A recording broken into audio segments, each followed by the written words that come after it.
America's founders shared a deep sense of responsibility to care for the poor. But unlike many people today, they believe this duty belonged to churches and individuals, rather than the government. Today, many Americans relegate the task of caring for the needy to government programs. So whose job should it be to care for the poor? Who does it better? What is the biblical approach to public aid? Join historian David Barton with special guests Glenn Beck, Congresswoman Michelle Bachmann, and more as they explore the America our founding fathers envisioned. What if America's story is bolder, more colorful, and more compelling than you ever imagined? This is Foundations of Freedom. Welcome to Foundations of Freedom, where we look at important aspects of our common heritage about which we hear absolutely nothing today. Joining me is a very good friend, Glenn Beck. Glenn is known as a national radio and television personality. He's also a great entrepreneur. He's a wonderful philanthropist, but he especially is a very good friend. Thank you, Glenn, David. thanks for being here, bro. Thank you. I wanted to talk a little bit about justice and mercy and the difference between religion and faith. Mm-hmm. I personally think religion is part of the problem, because going to church doesn't change anybody. Yeah. Living your faith that you're supposed to learn at church does. And maybe it's just America, where we have had this Christian heritage and everything is run so smoothly for so long for the average person that we just thought, okay, we check in, we do our Sunday thing, and then we get out. Yeah. It's falling apart because we're not living. We do our Sunday thing, but we don't do our Monday, Tuesday, Wednesday, Thursday, Friday thing based on our Sunday thing. So let's go here. Tell me a little bit about moral sentiments from Adam Smith, because the Wealth of Nations is still taught, but moral sentiments, which is the first part, the first book in that series, is not taught, and that's critical. It is critical, because if you take the Wealth of Nations, we're told in universities today that is the basis of the free market economic system. Right. Well, that doesn't even make sense. We had the free market system in America long before Adam Smith wrote that book. Mm-hmm. But nonetheless, if we give Adam Smith credit for being the basis of the free market system, what we never give him credit for is that nearly 2 decades earlier, he wrote that 2-volume set on the theory of moral settlements, which is the basis of the economic system. If you don't have the religion and the morality, the basis, economics doesn't work It's well. where we get, and people have heard this a million times, the invisible hand of the market. That's right. And he writes in that, the invisible hand of the market is whatever the people want, whatever the free market, whatever they're desiring, it will make. The people are desiring porn, you'll find porn everywhere. That's right. But if the people start to say, I'm not interested in that, it just goes away. Yeah, that's exactly That's the invisible hand of the market. And so governments are starting to say, you come through us. You come through us. We'll make sure all the decisions are right. We'll do everything. That lessens us as spiritual beings, does it not? It does. It lessens us as spiritual beings, and it really changes our focus on sufficiency and reliance as well. And when you change your focus on sufficiency and reliance, it changes your behavior. Explain that. Well, if you are self-sufficient and you're an end to yourself and you're not accountable to anyone outside yourself, then my behavior is the end does justify the means. So let me break this down. Here's a really good example I think most people can relate to. That is, I have a mortgage payment, I have a car payment, I have to meet my bills, and I have a job that I'm now doing things that I don't agree with. I'm conflicted on, or I'm working with people that are treating me horribly, but I'm not self-sufficient because I got myself way out of control in debt. That's right. Right? That's right. And so now I'm a slave to the bank. That's I'm right. a slave to whatever it is. That's right. But see, this goes back to even what you started with, and that's the difference between religion and faith. Because faith, Scripture, God says, stay out of debt. You lose your freedom when you get in debt. Do not get, but I want a new car. I don't want one with 100,000 miles on it. I want a new car. The Bible says the eye is not content with seeing. If I keep looking at new cars, I want to buy a new car. Back off and be content with what you've got. We're at a point now where if we're going to take care of the poor, we don't want to take care of the poor. We want the government to take care of the poor. I don't want to give up my Xbox. I don't want to give up a car. The Bible specifically says that every third year, in addition to paying tithes, everybody's supposed to pay their 10% to God, and we don't pay that because God needs it. Deuteronomy says you're to pay the tithe. You do that to learn to put me first. God says the reason you pay a tithe is so you learn to put me at the top of what you do. I love the example with Cain and Abel. He said that Abel brought the first fruit of the flocks, and God is pleased with that. It says that Cain, in the course of time, brought the crops to God. God wasn't pleased with what Cain did. So when you do it first thing off the top, God can really bless that. And I've seen that. We both tithe. We know the benefits of that. Suddenly, your cars go 200,000 miles rather than 80,000 miles. Your clothes don't wear out as fast. And it's what the Bible says is they went for 40 years and their sandals never wore out going over the terrain in the wilderness. Can I talk to you about that a little bit? Because the only time when it comes to tithing that I have disagreement on is when people are saying, give 10% and you're going to get 15% back. Absolutely It doesn't necessarily work that. The blessings aren't necessarily, they can be, but they're not necessarily. But that's not what you seek. Right. What you want to seek is obedience. Correct. God says, you obey me, and He says, give me 10%. He says, that way you learn to put me first. And if we do that, we get the blessings back. But if I'm seeking the blessings, I've got the wrong motivation. And that thing of giving 10%, the Bible also says every 3 years, you're to give another 10% specifically to the poor. You dedicate another 10%. Deuteronomy, real clear. Every 3 years, you give another 10%. That's to be used among the poor. So if I'm following biblical economics, you know what? I'm supposed to be given 10% right off the top, but I'm also supposed to be giving it to the poor. Okay, so let me go where some people have a problem, because I hear this all the time. You'll hear this all the time. Whenever we give foreign aid, I'm talking about government. Yeah. They'll give foreign aid, and people will always say, well, there's enough people here in America that we should be helping, in our own country. And I'm sure this is like this in every country around the world. We have enough people here at home. Why are we helping, yada, yada, yada? Well, if I may, we don't give necessarily to people in our own country. And I'm speaking specifically about America. Oprah Winfrey is a great example. She built a school in Africa. When asked why, because I tried to do it here in America, and A, there was too much red tape, and B, people were like, and what else? And what else? One of my favorite parts of the 10 Commandments that everybody overlooks is on the Sabbath day. 6 days shall ye work. That's right. Okay, That's it right. requires you to work 6 days, 7 rest. So we've cut that commandment. And so there are people that don't want to give their money because they're like, you know what? I've been scammed on the street. I see the waste, or people are ungrateful. It's not about them. It's not about them. It's about you. It's about you. And there's another perspective that we've gotten wrong as well. And we in America, we've been blessed in so many ways that, and we were told back in Deuteronomy, Moses said, you guys, when you get in the promised land, you're going to have so much abundance, so much plenty, you're going to end up thinking that you did it yourself. You're going to say, look what we did, and you're going to become arrogant and you're proud. He said, your blessing will become your curse because you'll think that you did it. And so here we are in America, and I saw a poll recently where it said that 57% of Americans say, I'm willing to pay more taxes if it means the government will do more to help the poor. I've never felt charitable on April 15th. No, and there's a couple of things that really stand out here.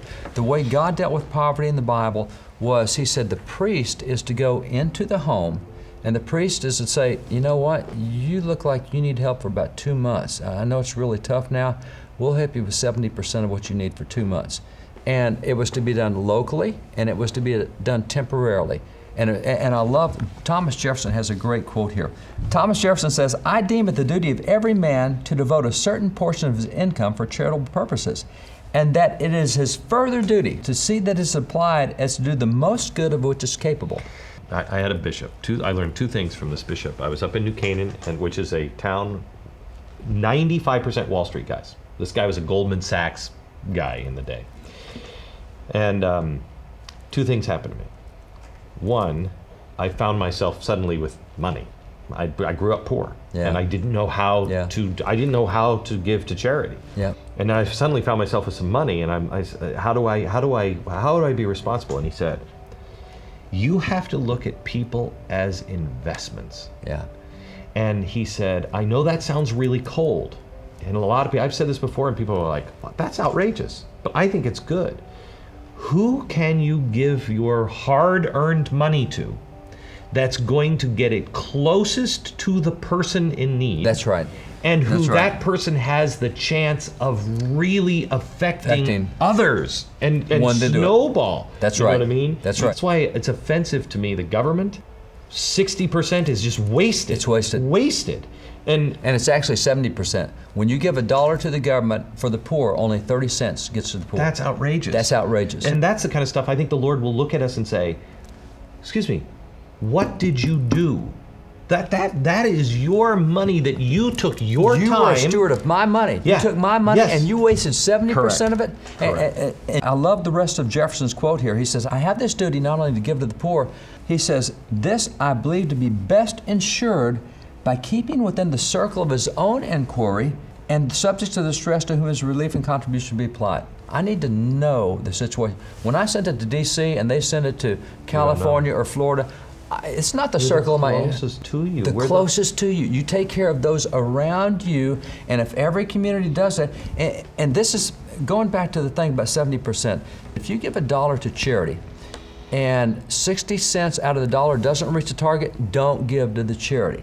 Wow. So what you've got is we have these groups, a lot of groups. I have Catholic Relief That's Services, 93%. 93%, that's American right. Jewish World Services, 86. Operation Blessing International, 98%. Samaritan's Purse, 89. Mercury One, 100%. That's your charity, and when you go on radio and say, hey, we've got a disaster, give money, 100% of it goes there. And so I've got And the groups, government is 30%. And let's go a step further, because we have a problem in America. When we look at the poor, we show the poorest of the poor of the poor of the poor, and we think that's what the American poor is. According to data from the federal government, if you are poor in America, you have more air conditioning, more television, more automobile, you have more red meat, you have more square footage of living space than the middle class in Europe. Right. That's poverty in America. Now, take that even a step further. Right now, if you're on welfare in America, there are 80 anti-poverty programs in America. Those 80 anti-poverty programs spread out over the poor, the average amount that goes through those poverty programs to those who are designated to be poor, $61,000 a year. The poor in America right now make more than the starting salary of a teacher in 11 states, more than the starting salary of a secretary in 39 states, and if you're in Hawaii, unless you're making a salary of over $61,000 a year, there's no reason for you to get off poverty. So let me take you to the second thing that I learned from this bishop, and I also learned it from Benjamin Franklin. Benjamin Franklin, in a letter he wrote to England, he was criticizing England and saying how bad things are. You are crippling people. That's right. And he said, the best way to help people in poverty is to make them uncomfortable in their poverty. And again, that sounds cold. Here's a great example. I get a call from a church member that we're going to church with. Good guy, fallen on hard times, really hard times, and was really struggling. He calls me up and he said, Glenn, I'm trying to get home for something, and I've really fallen on hard times, and if I could just borrow X number of dollars. And when he was asking to borrow, he wasn't asking to borrow. He was asking a nice way to just give it. Yeah. And I said to him, my first question was, I said, have you asked the bishop? Because I know my church, they have a big poverty deal. And he said, no, I haven't. I said, well, let me pray on it, and I'll get back to you. First thing I did, I called the bishop. The bishop paused and he said, Glenn, I'm going to ask you to do the hardest thing you've ever done. I know it'd be easy for you to write this check. Please don't. He said, we are working so hard with him, and he won't do certain things that will change his life. That's exactly and I thought right. of the Franklin quote. They're still there helping, but you can't give people everything if they're not willing, because it makes you say, look, I got a sweet gig here. Yeah. And That's right. there comes a point where you have to say, okay, we gave you that hand up. You're on your own. You're standing on your own 2 feet, and you're capable of doing it. Isn't it our responsibility? Let me read you that Franklin quote, because you've already covered parts of it with what the bishop said. But he says, I am for doing good to the poor. But I think the best way of doing good to the poor is not making them easy in poverty, but leading or driving them out of it. He said, I've observed in different countries that the more public provisions were made for the poor, the less they provided for themselves and, of course, became poor. Yeah. And on the contrary, the less was done for them, the more they did for themselves and became richer. He said the day you pass that act, and he's talking to Great Britain because they passed an act to tax the rich, to give to the poor, we're just going to do charity with no accountability. He said the day you passed that act, you took away from before their eyes the greatest of all inducements to industry, frugality, and sobriety. In short, you offered a premium for the encouragement of idleness, and you should not now wonder that it has had its effect in the increase of poverty. He said, repeal that law, and you'll soon see a change in their manners. St. Monday and St. Tuesday will cease to be holidays. And by the way, he quoted exactly the Ten Commandments there. He says, it says, 6 days shalt thou work. He says, industry and hard work will increase, and with it plenty among the lower people. Their circumstances will mend, and more will be done for their happiness by enabling them to provide for themselves than could be done by dividing all of your estates among them. There's two attitudes that have to be hit among people of faith if they're going to get this right. And the first is the Bible has to be the basis of the way this works. And the Bible over 200 times talks about taking care of the poor. And so if you'll take those 200 verses, you want to do a study, just get on your iPad or Android or whatever and look up all the verses on the poor. And then just put a piece of paper on the wall, make 3 columns, and every time that verse about taking care of the poor is related to the family or the individual, write it up there. If it's related to the church, write it up there. If it's related to the government, write it up there. You get done, there are 3 verses on the government side. And it says, when the poor come into court, make sure they get justice. When the poor come before your leaders, don't treat the poor different from the rich. I mean, the only thing it says about government and the poor is taking care of civil justice. So that's what I wanted to say to you. That's why I said at the beginning, justice. Let's talk about justice and mercy. I believe governments are incapable of mercy. They're supposed to be, because they bear the sword. They bear the sword to punish the wicked and to reward the righteous. They're not supposed to have mercy toward the wicked. They bear the sword for that. We can individually forgive. We can show mercy. We're told in James 2:13 that mercy always triumphs over judgment. We're not to exercise judgment, but that's why God ordained government. And if you go, and you see this in real life, if you go into a relief agency and you see, well, let's take FEMA. Let's take FEMA. Good people in FEMA. I mean, I don't know them, but I'm sure there are lots of good people that have good hearts and want to do the right thing. And then I see people like, Operation Blessing. I know those people, really good people. And there's a difference between somebody who is dedicating their life to service and mercy and charity and somebody whose job it is, I studied to be a social worker and I'm doing these things. That doesn't mean that you can't have that heart. That's right. But generally speaking, the organizations, one, you will see is run like the DMV. It's run like you're going to get your driver's license. It's not pretty. Yeah, that's right. I don't know if it feels like a real charity and a really great spirit when you walk in to go get your welfare, money or your unemployment money. I don't think so. Treat it like cattle. Where you go to a charity because they actually care. Yeah. But governments get so big and out of control, they don't care. There's no accountability. Well, the other aspect is not only do they not care, they don't love. And sometimes love means correction. And so, like your bishop said, look, don't give him because we're really working on getting his thinking right, on getting his habits right. And government does not do that. But when you have, and that's why the priest was told to go in the home, because he said, you need to change the way you're doing this over here. If you'll stop this right here, you can get yourself out of poverty. Government won't do that. They just keep doling it out. There's no accountability, there's no love, and sometimes love means taking somebody in your arms and saying, I need to spank you. How many times? I've got to, How many times with our kids? Yeah, exactly. I'm only doing this because I love, our kids say, you just hate me, or you just this, or I hate you because of, and every parent knows. I'm only doing this because I love you. And the kids eventually figure it out. They figure it out. They get it, down the road you look back and say, I needed that. I needed that kick. And government will not do that. They will not. And so the first thing we've got to get right is it's not the government's role. The second thing, and I think God is smarter on helping the poor than anything out there. And so I want to read 2 verses on helping the poor that God uses.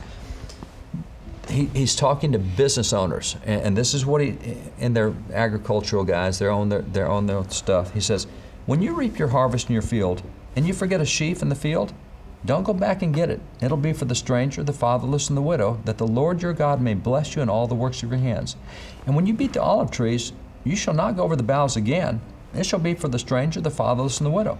And when you gather the grapes of your vineyard, don't glean it afterwards, for it'll be for the stranger, the fatherless, and the widows. Then the other one he gives is Exodus. He says, during the 7th year, let the land lie unplowed and unused. Then the poor among your people may get food from it, and the wild animals may eat what the poor leave. Do the same with your vineyard and your olive grove. So he says, okay, here's the deal. You're harvesting your wheat, round off the corners. Leave what's in the corners, and if you forgot sheaves in the field, don't go back and get them. And you're beating the olives out of the trees, and you didn't beat them all out, don't go back and get them.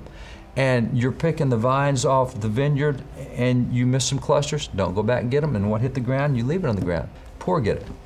The poor had to go in and harvest the wheat. The poor had to pick up the grapes. The poor had to beat the olive trees. The poor had to go to the land that was there for 7 years, and they had to do something. It's why the war on poverty is so ridiculous. Yeah. The Bible says the poor will always be among. That's right. You don't win this. That's right.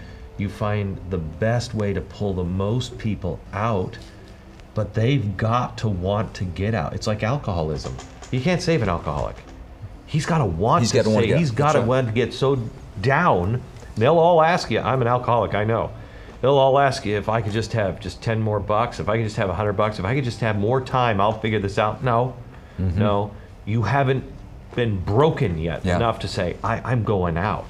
So where do we go from here, David? What do we do? Because we have, right now, people all over the world are boycotting now for and picketing for minimum wage. They're calling Christians uncharitable. They're calling America uncharitable, and in some cases we are, because we're wasteful. Yeah. And also I think because we have a warped sense of what charity really is. We do. So where do we go? Part of it is we got to rethink personally, because we keep shoving the responsibility to government or somebody else to take care of it, and we cannot do that. Jefferson felt like he wanted to do some charity for the poor. He said, I saw this really old woman, and she was really poor, and she was asking for a small amount of money, and the person with him said, don't do that, she'll use it for drink. If you give her that, she's going to use it for drink.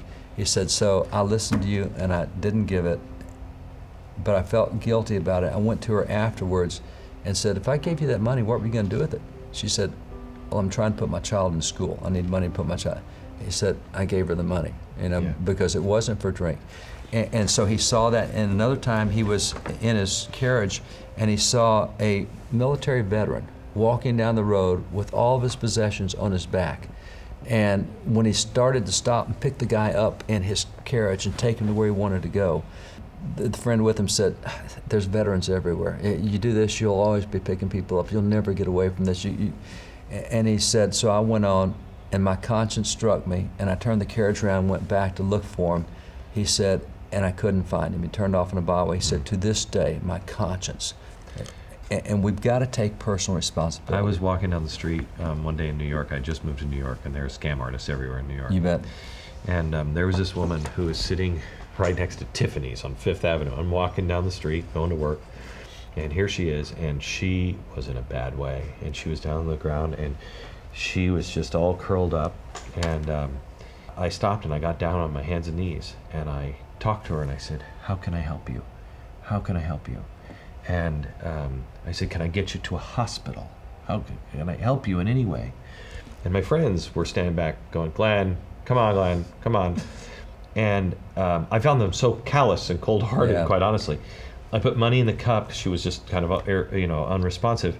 I walked away, and they said to me, what happens if she was scamming you? And I said, what happens if she wasn't? That's right. That's exactly right. As it turns out, 4 weeks later, she was on the front page of the New York Post. She was making a mint because she was scamming. Yeah. I feel fine. That's I feel right. fine. Your heart was there. If you start closing your eyes and your heart, you have to just be in with the Spirit, and sometimes you're going to lose. But sometimes the Spirit will say, give. But it's not about that. But it's all right. It's about the... It's you. It's your heart. I want to read this passage because this is what people have to do. This is God's command. He said, you'll always have the poor with you. That's what he told them. He said, but when you happen on someone who's in trouble or needs help among your people with whom you live in this land that God gave you, don't look the other way pretending you don't see him. Don't keep a tight grip on your purse. No, look at him. Open your purse, lend whatever and as much as he needs, give freely and spontaneously. Don't have a stingy heart. The way you handle matters like this triggers God's blessing in everything you do, all your works and ventures. There are always going to be poor and needy people among you. So I command you, always be generous. Open purse and hands, give to your neighbors in trouble, your poor and hurting neighbors. That's Deuteronomy 15, and that's out of the Message Bible. First thing we got to do is quit turning our eyes away. You know, somebody over here, I'm looking the other way so I don't make eye contact. No, get the heart. And by the way, don't look the other way and say, government, come help. And that's probably the second. The problem of the world is the man's heart is waxing cold. It is waxing cold, and it's because we're not looking at the needy. He says, don't turn your eyes away from them. Don't get cold-hearted. You look at them, and if you do, even if she scams you, that's her problem with God. Her problem. You did the right thing. Your heart. And the second thing I think we've got to do is exactly what the Bible says, and that's we designate a certain part of our income for the needy. If they start becoming our responsibility rather than somebody else's, that again is our heart. That's our faith being lived out. I remember when I first heard that 10% is tithe, and I couldn't understand how that's going to make me happy. And so I tried it. Prove me. Yeah. And so I did. And it's changed my life, and it's given me the best thing because I have to give my agent 10%. And I remember about a year into it, I called him up and I said, I'm very clear what God did for me today, and he gets 10%. What have you done for me? But it will, I promise you, if you dedicate 10% plus of your income, it will change your life. That's one of the foundations of freedom. And that's, if we're going to get back to the country we want, it starts with stuff like that.